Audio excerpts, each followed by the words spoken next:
Okay, so I was going to take her over and work on positioning with protected contact, but I decided instead that I needed to remember kind of what my what this mare needs the most, and right now she needs to be okay with things that are on the end of things, like sticks and whips and stuff.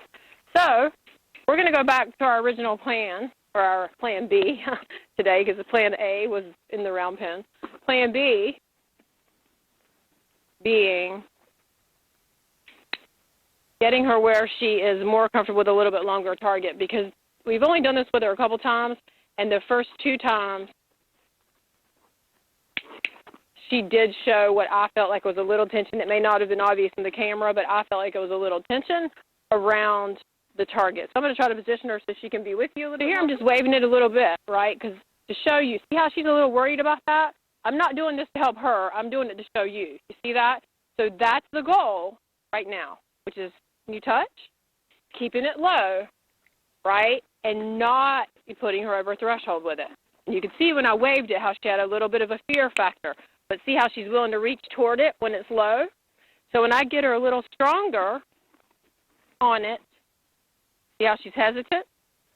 Now that the stick's a little longer, right? So somebody's kind of, and I know for a fact, because I can tell from her behavior at feeding time or when somebody's picking the paddocks around her, I've started carrying the manure fork with me when I go in to feed her because she's afraid of it. So I want her to start to go, oh, somebody walks up with a manure fork, and guess what? It's supper time.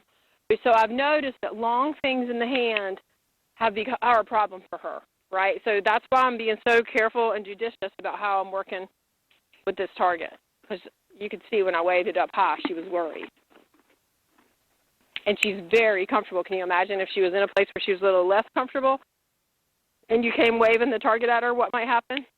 And what I want you to also notice is that she's engaging in the game. There's food all over the ground here, and she could choose to eat that food instead of playing with me, okay? And so she's choosing to play here. I think she's enjoying the tension. I think she's enjoying the interaction, because there's even some red cookies, which are pretty high value, on the ground, and she's choosing to play with me and get hay cubes and some carrots instead. So we did add carrots in this time, so the hay cubes just weren't so dry and it wasn't so much my touch. Good. And she gets a pretty good handful, so I want to wait till she's in a place where I want her to be. Good. Even if it's only for a second before I present the target as an alternate behavior. Good. Now, if I thought she was good,